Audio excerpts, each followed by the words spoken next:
Hi, this is Alessio. Hope you're well. In this video, I want to take a quick look at the chart of Bitcoin, especially after we've now broken above this channel trend line that you see there on the chart. So beautiful breakout, as you can see there, above the trend line. And also in this video, what this particular chart, the Fear and Greed Index, is saying to us about Bitcoin. Plus also in this video, I want to talk about Bitcoin's seasonality, so the seasonality charts, and what this particular data you're seeing on this chart could be telling us about Bitcoin in the months ahead, especially in the month of March. So I'm going to talk about specifically the seasonality in the month of March as we go to the end of February. All right, guys, join me.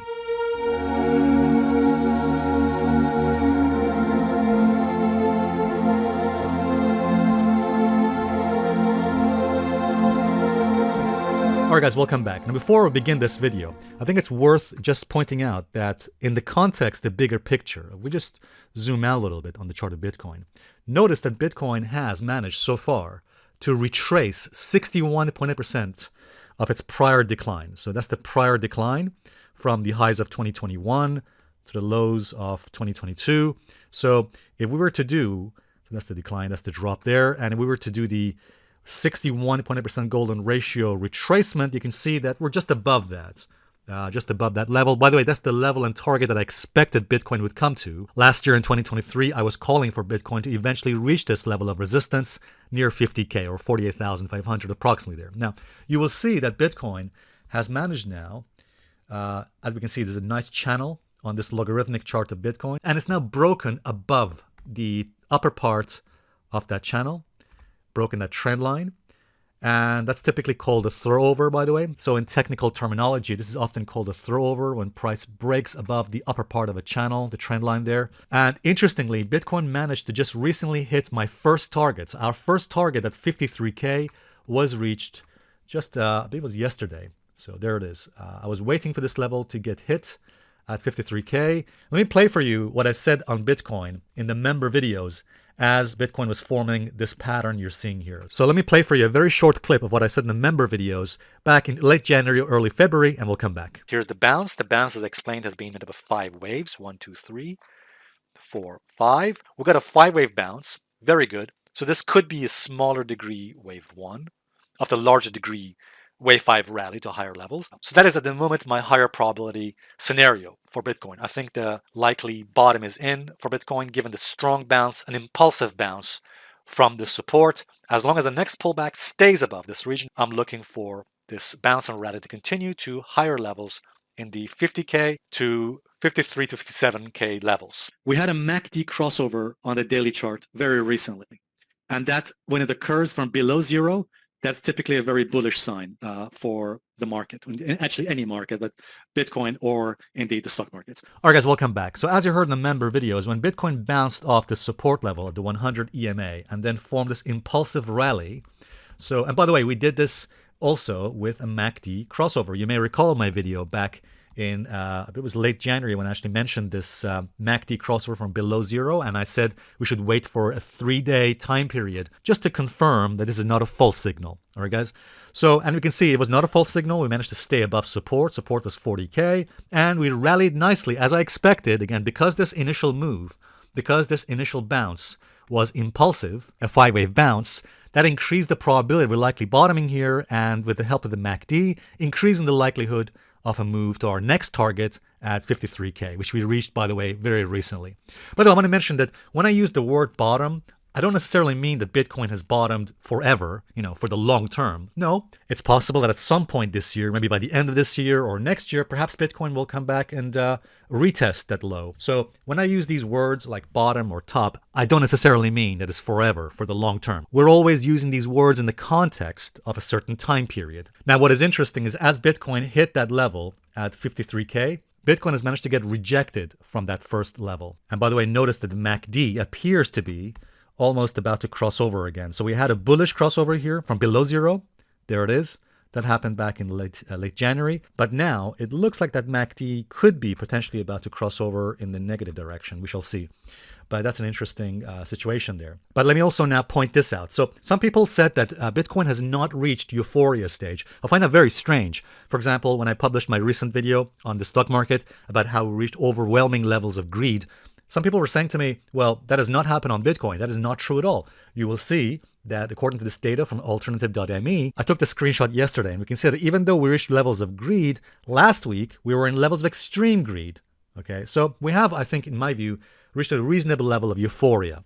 Extreme greed, as you can see here on this chart. But also, if we look at this data, courtesy of Jason Geppert of Sentiment Trader, this also shows, again, crypto fear and greed index. And we can see that that is also the case on this chart. Notice that Bitcoin recently reached levels of greed not seen. You can see just near that 80 level.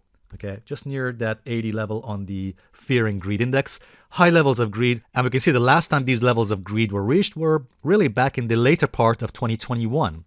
As you can see there, as Bitcoin was forming this kind of topping pattern right there. So you can see this month we reached levels of greed in sentiment not seen since 2021. And same thing happened, I believe, in the autumn of 2021. After that, I had a pullback. Okay. Now, by the way, I'm not trying to say from this chart, just because we reached high levels of greed, that Bitcoin is going to crash like this. Okay, so that's not what I'm saying at all. But what I'm saying is that sentiment readings are showing we're reaching high levels of greed and over-optimism, over-bullishness, where perhaps we could see some kind of a pullback or maybe temporary weakness in the chart. And that's why we're going to take a look at this chart over here of seasonality, Bitcoin seasonality. Now, let me just say this, that seasonality is just one factor that we look at in analysis. It is not the only factor we should look at, all right, guys? But it's an important factor because it can give us some ideas of what may happen to Bitcoin or indeed the price in different months or periods of the year. So even though it's an important factor, it is not the only thing we rely on in our analysis. We also must combine technical analysis, okay, the charts. This seasonality chart gives us an idea of what happens to the price of Bitcoin, what has happened to the price of Bitcoin in the past.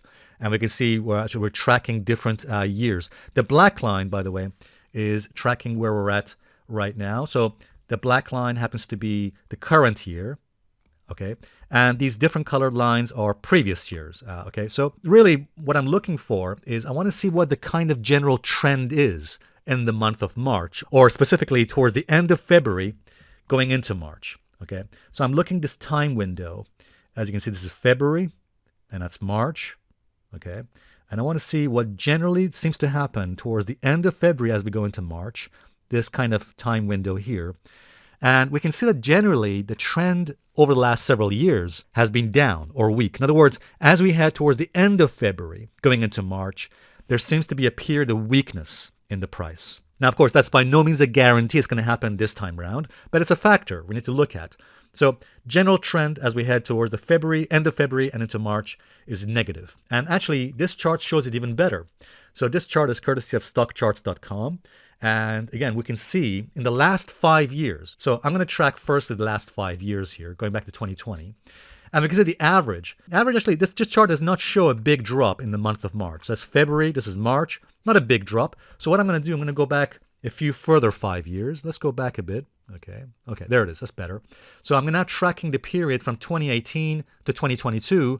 And we can see from February to March, the seasonal pattern shows a drop in the price from 80 to 60, as we can see here. So there seems to be a period of weakness as shown to us within this average of this period from February to March. And actually, as a matter of fact, let me show you some more of this. Let's go back a bit more.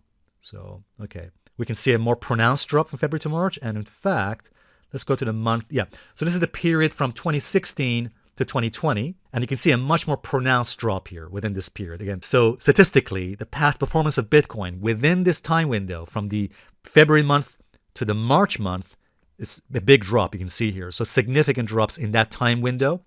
And in fact, let me just drag it back a bit more. Let's go back a bit more. Okay, there it is. So this is from 2014 to 2018, and we can see even a bigger drop in that time window, that period. So this seasonal window shows from, big drop here, all the way down to negative in that time window. So generally, from this chart, we can see a general seasonal pattern of weakness from February to March. Now, of course, this does not mean that this pattern of weakness has to repeat itself this year. All right, guys? So maybe this year could be different. Again, one of the factors we look at is seasonality. And the reason why it's important is because it can give us some clues. It is another bow in your arrow, if you want to call it that, from which we can analyze the charts. So I think in a nutshell, and I want to conclude this video simply by saying this, that we can see Bitcoin has managed to take out that upper trend line as we can see there, of this channel. Now, as I mentioned before, it's what's called a throwover. And typically, throwovers, especially as we hit resistance and especially when we get seasonal patterns and, again, high levels of greed, they can become often very unstable and usually result in failure. We shall have to wait and see whether Bitcoin succeeds.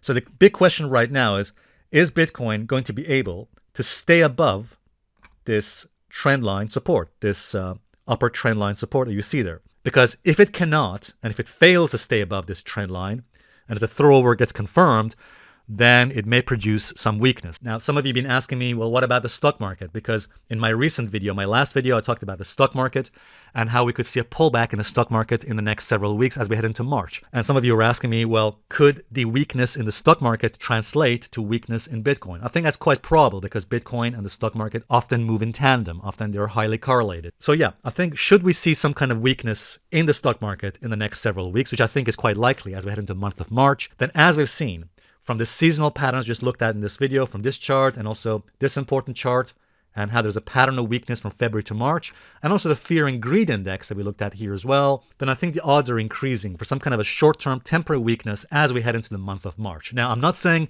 that's going to happen immediately.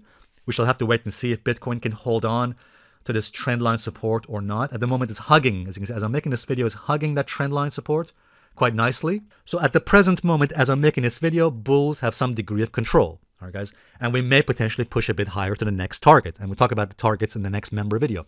But the bottom line is that the key question we have to ask is Bitcoin going to be able to hold on to this support, at this trend line and near 50K, the psychological support? My personal gut feeling is that as we're heading into the end of February or into March, we're probably going to see that seasonal pattern of weakness come into play. So I think weakness, some kind of a decline or pullback, I think some kind of pullback is actually quite probable and very likely as we head into the month of March, again, from the period of the end of February to the March period. So that is what I'm expecting, some kind of pullback to the averages or some key support levels as we head into the month of March. Doesn't have to happen immediately, but we could see that in the next few weeks. All right, guys, make sure you go ahead and watch the next members video on Sunday because we're going into much more detail about Bitcoin, stock markets, and gold, plus also the likely wave count on Bitcoin and the stock markets, as well as the next potential targets on these charts as well. All right, guys, if this video has helped, please give it a like and subscribe. I look forward to seeing the next video update. Bye for now.